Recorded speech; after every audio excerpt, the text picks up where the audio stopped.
É bem comum a gente pensar que se a gente quer alguma mudança na nossa vida, isso vai exigir muitos passos e vai ser algo muito complexo da gente fazer. O grande problema disso é que normalmente a gente acaba desistindo de fazer muitas coisas por imaginar que vai ser muito difícil fazer essa mudança. Mas e se fosse possível fazer mudanças substanciais na nossa vida dando pequenos passos e sentir um resultado muito grande vindo disso? É exatamente isso que o livro Hábitos Atômicos de James Clear propõe. E nesse vídeo aqui eu resolvi fazer uma resenha desse livro e trazer os principais pontos para que você possa aproveitar esses ensinamentos aí na sua vida. Então, se você ainda não está inscrito no canal, se inscreve aqui no canal que eu vou continuar trazendo mais resenhas de livros interessantes que podem ajudar a gente a ter uma vida mais leve e a lidar melhor com o nosso emocional também. Bem, a primeira peça central desse livro aqui é que ele passa a ideia de que a gente consegue mudanças muito grandes na nossa vida se a gente focar mais na constância de uma determinada ação do que no tamanho daquela ação. Essa lógica se baseia na teoria dos juros compostos, por exemplo. Se você coloca um pouquinho de dinheiro todo santo mês ali naquela sua aplicação, com o tempo esse valor vai aumentando e os juros vai correndo em cima desse valor que está aumentando. Ou seja, vai tendo aquele efeito de juros compostos. E a mesma coisa acontece com as nossas ações no dia a dia. Se a gente quer uma grande mudança na nossa vida, talvez a gente não precise mudar completamente tudo aquilo que a gente quer da noite para o dia. A gente pode identificar uma determinada ação que seja bastante impactante naquele caminho que a gente quer seguir e a partir daí vai começar a rodar esse efeito de juros compostos. E a gente vai sentir o benefício disso em longo prazo. Isso quer dizer que um simples exercício que você faz no dia, mesmo que seja por um intervalo de 10, 15 minutos no dia, se você começar a analisar o efeito disso durante 365 dias no ano, você vai perceber que você vai ter um resultado muito grande vindo daquele pequeno esforço que você fez. A mesma coisa vai ocorrer no estudo. Mesmo que você não consiga estudar 8 horas por dia, se você consegue estudar com consistência 1 hora por dia,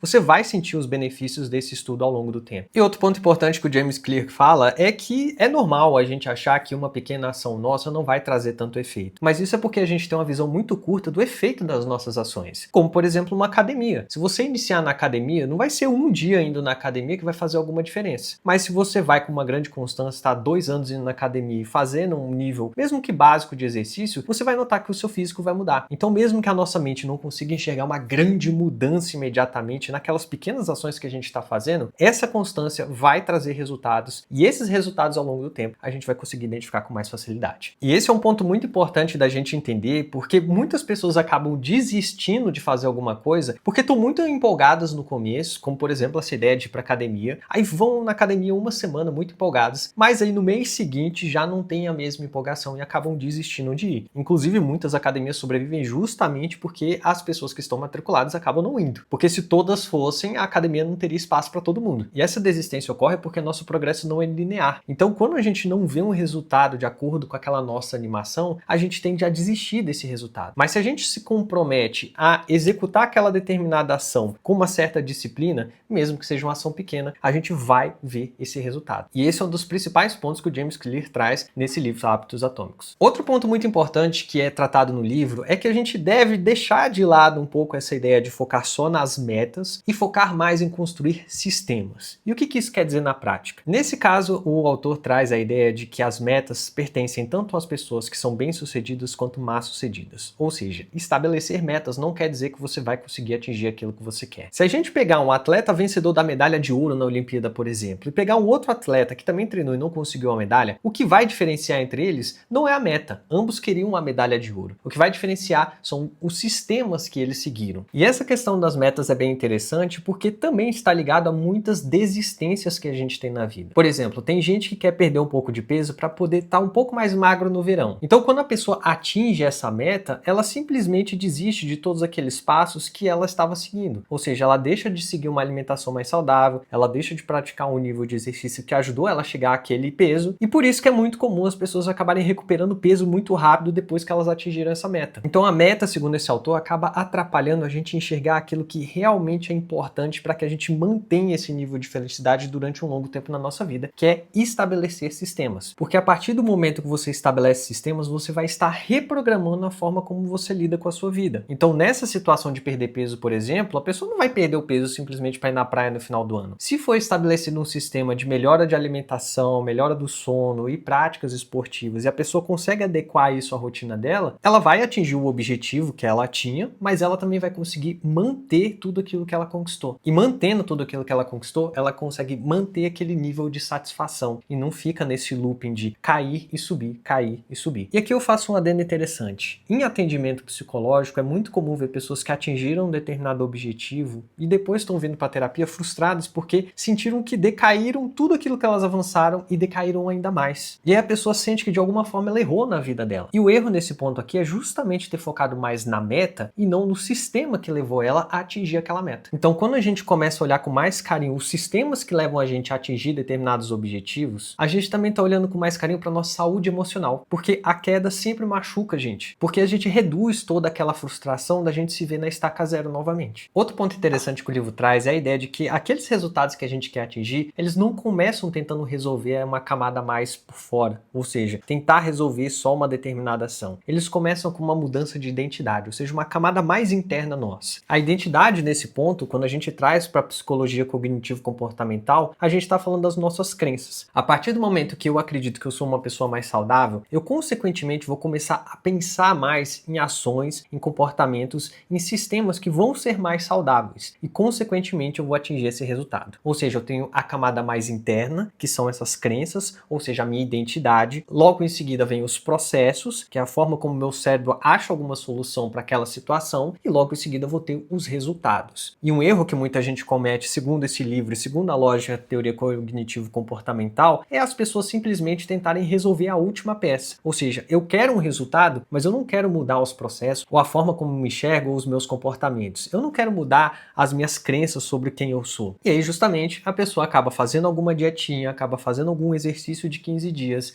e acaba desistindo daquele exercício, daquele caminho que ela escolheu, porque ela não vai ter essa motivação por trás, que é justamente criada por essas crenças, ou seja, pela identidade, pela forma como ela se enxerga. Então, para isso aqui ficar mais claro, já que eu comecei a misturar a psicologia cognitiva com a resenha do livro, o que eu quero dizer é que uma mudança ela se torna mais fácil e você consegue manter as ações por mais tempo quando você começa a interiorizar aquilo que você realmente quer ser. Eu, por exemplo, tive algumas situações na minha vida que eu percebi como a alimentação era importante para a gente manter a nossa saúde. Então ali deu uma quebra na minha identidade. Eu entendi que eu preciso e eu sou uma pessoa que vai buscar ter uma vida mais saudável. Então dali vem os meus comportamentos. O comportamento de comprar uma bicicleta para andar no domingo, o comportamento de dar uma caminhada no parque para poder organizar os meus pensamentos, o comportamento de fazer escalada, o comportamento de me alimentar bem, de não consumir leite, por exemplo, ou algumas outras coisas. Tudo isso acaba ramificando dessa minha crença de viver uma vida mais leve, uma vida mais saudável. Então as mudanças que você quer na sua vida, elas dependem dessa reflexão mais interna. O que você realmente quer? Por que você quer? Como você se enxerga? Essas são perguntas muito importantes, que obviamente não é algo que ele traz aqui no livro, mas que conversam muito bem com essa abordagem que ele traz. Porque fica muito mais fácil a gente tomar as ações e ser constante quando a gente se enxerga sendo uma pessoa com aqueles determinados princípios. Bom, voltando aqui para a questão do livro, outro ponto importante que ele traz são as 4 leis da mudança de um comportamento. Ou seja, ele tem 4 regrinhas que facilitam muito a gente estabelecer novos comportamentos e esses comportamentos terem a constância necessária para a gente sentir os resultados. A primeira lei ou a primeira regra dele é tornar óbvio. Ou seja, você tem que tornar aquele comportamento muito simples, muito óbvio. E, obviamente, o oposto ocorre para aqueles comportamentos que você quer evitar. Então, se, por exemplo, você é uma pessoa que é louca por doce, consome muito doce, obviamente que você vai dificultar esse caminho para você ter acesso ao doce. Você não vai comprar esse doce, se comprou o doce, ele fica guardado num armário longe da sala, por exemplo, ele não vai ficar ali no braço do sofá. Já em um comportamento positivo, se você tem que tomar alguma vitamina e você vive esquecendo de tomar essa vitamina, torne fácil deixando esse frasco em um local que você vai lembrar com facilidade. Por exemplo, se você olhar ali atrás, tem um frasquinho de vitamina D. Esse frasquinho tá ali não por decoração, mas é que como eu sento diariamente nesse computador e eu sento logo pelo período da manhã nesse computador, eu já batendo o olho nesse frasco, eu lembro que eu preciso tomar minha vitamina D. Então eu aumento muito as minhas chances de manter a constância de tomar essa vitamina. Então uma dica que eu dou para você aí é identifique aquele comportamento que você quer começar a ter e a partir disso veja o que você pode fazer para facilitar ao máximo a execução desse comportamento. Ou no caso oposto, se é um comportamento que você quer evitar, como é que você pode dificultar isso? Se você usa muito as redes sociais aí quando você está deitado na cama, isso atrapalha você dormir, então você estabelece que o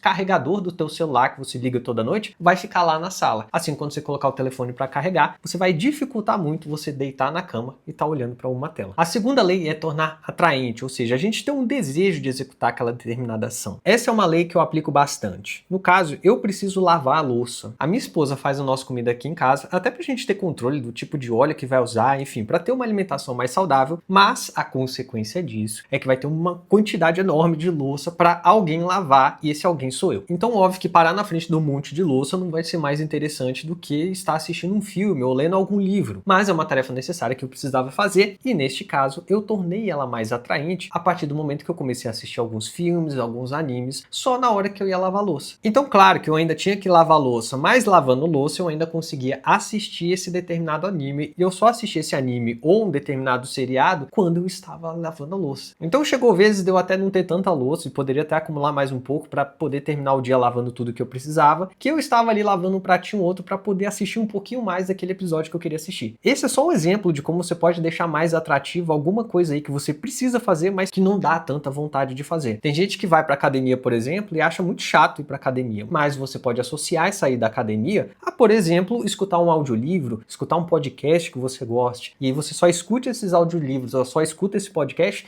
naquele momento que você está na academia. Assim você consegue associar algumas coisas que vão auxiliar você a fazer aquilo que é necessário. A terceira lei que ele traz é tornar fácil, que para mim basicamente bate com a primeira, que é tornar óbvio. Porque a ideia da facilidade basicamente é você tornar muito mais executável aquelas ações que você precisa fazer. Então, um dos exemplos que o autor traz é que quando você vai para academia, você vai precisar de um tênis, da calça, da blusa, enfim, daquela roupa que você vai para academia. Então, se cada uma dessas coisas estiver guardada em locais diferentes, você pode acabar desmotivado e desistindo de ir. Então, aqui ele fala para você deixar tudo já meio pronto, tudo já meio preparado, porque chegando aquele momento que você precisa executar a sua rotina, você já não vai ter esse empecilho aí no meio do caminho, você não vai ter essa desculpa para poder atrasar a sua ida à academia. Então, basicamente, bate muito com a primeira regra que eu falei, que é justamente tornar mais óbvio. Essa regra do óbvio e fácil para mim acaba sendo muito semelhante. E a quarta lei que ele traz é tornar isso satisfatório imediatamente após você fazer. Vamos supor que você está numa rotina de estudo aí para alguma prova importante que você precisa fazer. Ok, o estudo ali é algo que exige você, é algo que desgasta bastante e que não é a coisa mais gostosa de se fazer. Mas, logo em seguida, quando você termina aquelas 3 horas de estudo, você come um chocolate, ou você para assistir um filme, ou você pega um tempinho aí para poder jogar um pouco do jogo que você gosta de jogar. Essa é a lógica dessa quarta lei que ele traz no livro, que é tornar imediatamente satisfatório. E psicologicamente falando, a estrutura disso é que a gente consegue antecipar aquilo que vai ocorrer logo em seguida e muitas vezes suportar aquele desafio que é meio desgastante com a recompensa que a gente já está projetando na nossa cabeça. Então, basicamente, para o seu cérebro, ele sabe que ele vai passar um pouco de dificuldade nesse exato momento, mas ele sabe que logo em seguida ele vai ter uma recompensa muito boa. E apesar de super simples isso que ele fala nessa lei aqui, é algo que psicologicamente funciona muito bem. Enfim, claro que esse livro aqui, ele traz muitos outros pontos que são bem interessantes e se você tiver a possibilidade de ler, vale a pena você dar uma lida. E se você quiser uma análise mais aprofundada desse livro, eu vou deixar aqui embaixo o link da minha coleção de resenhas. E essa é uma das resenhas que tá lá e você tem acesso gratuito. É só preencher algumas informações e você vai ter o acesso direto. E aí você vai poder baixar o PDF dessa resenha completa lá. Espero que você tenha gostado desse novo formato de vídeo que eu trouxe aqui, porque a ideia é trazer realmente esses conhecimentos que podem ajudar a gente a viver uma vida mais leve, a se entender melhor como pessoa e, enfim, viver uma vida que a gente vê sentido, que é boa de viver. E claro que eu não falei todos os pequenas minúcias que tem nesse livro aqui, afinal é a minha visão daquilo que é mais importante nessa obra, mas eu espero que todos esses pontos que eu trouxe, toda essa mistura que eu fiz com a psicologia, auxilie você a aplicar essas mudanças importantes aí na sua vida.